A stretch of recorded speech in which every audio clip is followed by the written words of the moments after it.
So before I begin, I must give the standard disclaimer that the views I share today are my own and do not necessarily reflect the views of the FTC or other commissioners. So big tech, quote, big tech has brought antitrust law to center stage, making it more important than ever to come together and debate the future of antitrust. Of course, when I say come together, I mean virtually.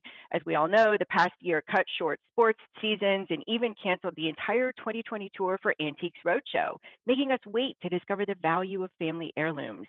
But if there is anything we have learned from 2020, it is that we can discuss the future of antitrust quite effectively in virtual settings.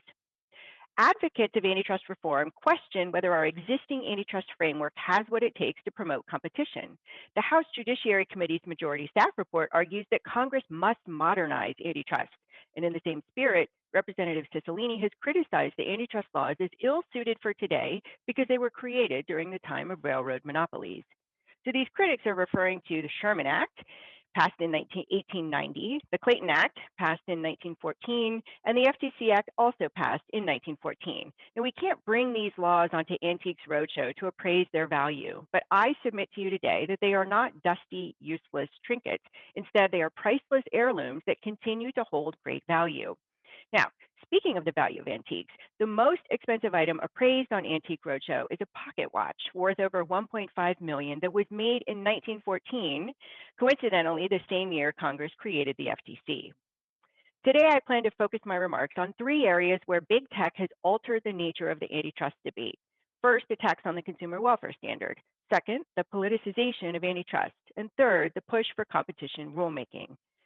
So let me just sketch out where we're headed. First, critics of modern antitrust enforcement argue the consumer welfare standard is inadequate. Commentators point to the supposed failings of the consumer welfare standard and seek to incorporate additional policy goals into antitrust analysis.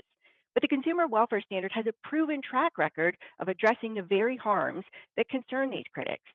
Second, the critics are clever to keep the focus on big tech, which has fallen out of favor these days. The result has been the politicization of antitrust law, something that not too long ago everyone would have agreed is suboptimal. But it's been a successful tactic for advocates of greater antitrust enforcement who seek to change the rules for the entire economy, not just big tech. But experience teaches that our antitrust laws can tackle today's challenges, and we should wait for the outcome of pending litigation before rushing to change our laws. And third, some proponents of increased antitrust enforcement seek to circumvent the courts and Congress through FTC competition rulemaking. Experts question the legality of competition rulemaking, and I believe competition rulemaking is an unwise endeavor. So let's dive in. First, let's discuss claims that the consumer welfare standard fails to measure non-price harms to competition. Proponents of reform argue enforcers can't measure consumer welfare. Others say the consumer welfare standard has resulted in market concentration. And these critics seek to inject other goals into antitrust, like protecting jobs, increasing fairness, and reducing inequality. These proposals threaten economy-wide ramifications and risk three fundamental aspects of sound antitrust enforcement: administrability, predictability, and credibility. These criticisms of the consumer welfare standard garnered increased attention following the Democrats' Better Deal proposal in 2017. And the recent majority staff report amplified calls for reform. The report claims that traditional assessments are difficult to apply to big tech, partly because online platforms rarely charge consumers a monetary price. To dispel inaccurate claims, let's be honest about what we measure. The consumer welfare standard seeks to maximize consumer surplus. Any judge or enforcer can apply this standard. If quality decreases, subsequently lowering the amount a consumer is willing to pay, consumer welfare is harmed. If innovation is stalled and a consumer is delayed in buying a new or better product, consumer welfare is again harmed. Guidelines that explain the DOJ and FTC's approach to merger analysis confirm market power can be manifested in non-price terms. The 2010 Horizontal Merger Guidelines explicitly address harms from decreased quality and innovation. Carl Shapiro and Howard Shalansky's recent evaluation found that the 2010 guidelines have influenced case law and strengthened merger enforcement, demonstrating that guidelines are persuasive to judges. Similarly, the new vertical merger guidelines include deterrence of a rival's innovation as one possible anti-competitive effect. The FTC recently applied these guidelines when it challenged the Illumina Grail deal. The complaint highlights that Grail is one of several competitors racing to develop cancer screening tests.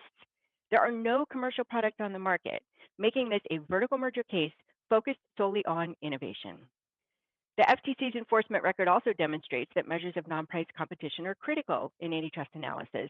For example, hospital mergers are one of the most active areas at the FTC.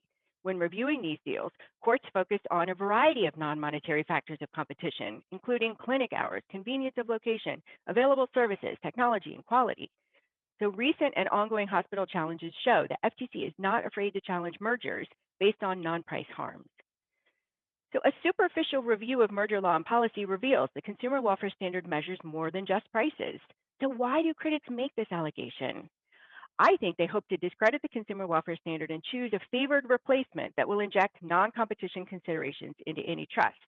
But this outcome would impact every sector of our economy and risk three fundamental aspects of sound antitrust enforcement: administrability, predictability, and credibility. But the consumer welfare standard is preferable to all the other alternatives precisely because of this foundation. Like a Babe Ruth rookie card, you don't need Antique Roadshow to know these criteria will never decrease in value. But diminishing these core values will undermine antitrust analysis by creating inconsistency, inefficiency, and the erosion of public trust. So let's turn now to the politicization of antitrust law. Advocates of reform use big tech as a foil to push for change that will have economy-wide impacts.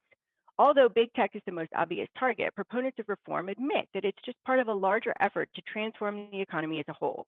Most notably, the majority staff report was based on an investigation of 4 digital platforms, but called for far-ranging antitrust reforms. Call me old-fashioned, but I believe the appearance of political influence can erode the credibility of antitrust enforcement decisions. Even the occasional rumor of political influence, regardless of whether there exists any evidence of meddling, can lead to questions of impropriety. Recall, President Trump was criticized for allegedly encouraging the DOJ to block the AT&T acquisition of Time Warner. Google's access to the Obama administration caused some to question the FTC's decision not to sue Google. And similar allegations tarnished the settlement of DOJ's challenge to the merger of American Airlines and U.S. Airways. Now, let me be clear. I want to be very clear. I have no knowledge of whether politics influence any of these decisions, but I do know that even rumors and the potential for political influence undermine law enforcement decisions. Justice Powell once said that equal justice under law is not merely a caption on the facade of the Supreme Court. It is perhaps the most inspiring ideal of our society. If we fail to insulate antitrust enforcement from political influence, the rule of law erodes. Some members of Congress have recognized the risks of politicizing antitrust. Members on the left and right have warned that politicizing antitrust law puts at risk the innovation brought to us by leading tech companies. For example, Democrat Representative Ro Khanna argued, "We can't have this become a political football. We need sober minds to prevail and to hold tech accountable without forfeiting our innovation and entrepreneurial advantage." Now, sober minds recognize that our existing antitrust framework can halt any competitive conduct by tech companies. The Microsoft case is Exhibit A. And recent actions demonstrate that enforcers are willing to be aggressive in this space. The DOJ, FTC, and state AGs have filed suit against Google and Facebook. The FTC also launched a monopolization case against SureScripts, a multi-sided platform that facilitates electronic prescribing. Sober minds would await the result of these efforts before undertaking sweeping changes to antitrust law. Instead of politicizing antitrust law, let's consider the kinds of incentives we want to create. Antitrust benefits consumers when it incentivizes investing in R&D, introducing new products, and charging low prices. Other concerns like content moderation and privacy that have contributed to the political frenzy surrounding big tech can and should be addressed through separate, targeted legislation. Final topic, competition rulemaking. In March, Acting Chair Slaughter announced a new rulemaking group that centralizes the rulemaking roles previously scattered across the agency. The FTC took similar restructuring action under Chairman Majoris to coordinate our international activity. I applaud these efforts to find more efficient ways of carrying out our mission, but substantively, I am concerned. The FTC's historical rulemaking has been focused on consumer protection issues, but the mandate of this new rulemaking group includes competition rules. This mandate aligns with calls by critics of the existing antitrust framework to rely less on effects-based analysis and more on bright-line rules. Now, I'm concerned about both the legality and the wisdom of FTC rulemaking in the competition arena. Peeking into the FTC's dusty attic sheds light on the issues surrounding the legality of competition rulemaking. In 1914, Congress authorized the FTC to make rules to implement the FTC Act. The FTC issued few rules until 1962, and then issued several rules over the next decade. Throughout this time, it was unclear whether the FTC had authority to issue substantive rules. In fact, the FTC testified 8 times before Congress that it had only procedural rulemaking power before reversing course in 1967. In the 1973 octane postings case, the DC Circuit held that the FTC did have the power to promulgate rules with the effect of substantive law. 2 years later, Congress passed the Magnuson-Moss Act, which gave the FTC substantive consumer protection rulemaking power under a new Section 18 of the FTC Act.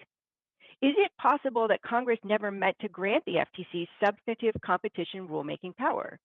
As former FTC Chairman Miles Kirkpatrick said, the law and legislative history can be interpreted both ways.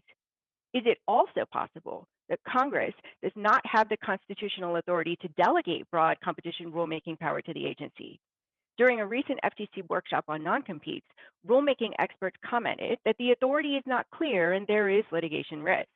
The experts questioned whether the statutory authority outside of Section 18 only applies to rules of procedure, and whether broad substantive rulemaking authority is unconstitutional under the non-delegation doctrine.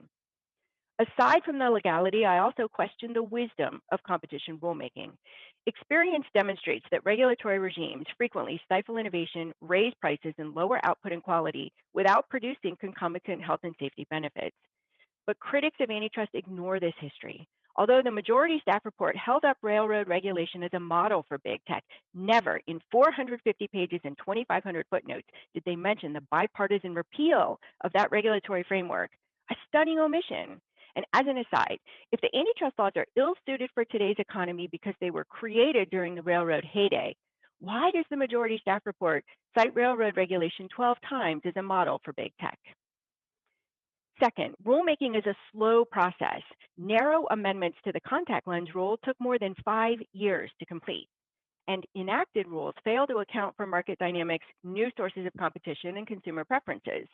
The care labeling rule is at least 7 years out of date, excluding wet cleaners from gaining a toehold to compete with dry cleaners, and denying consumers several years of more refined care instructions that have been developed by the industry. Notably, proposed competition rules differ significantly from the FTC's typical consumer protection rules. At their best, our consumer protection rules provide consumers with accurate information. The funeral rule adds transparency for grieving family members when planning funerals.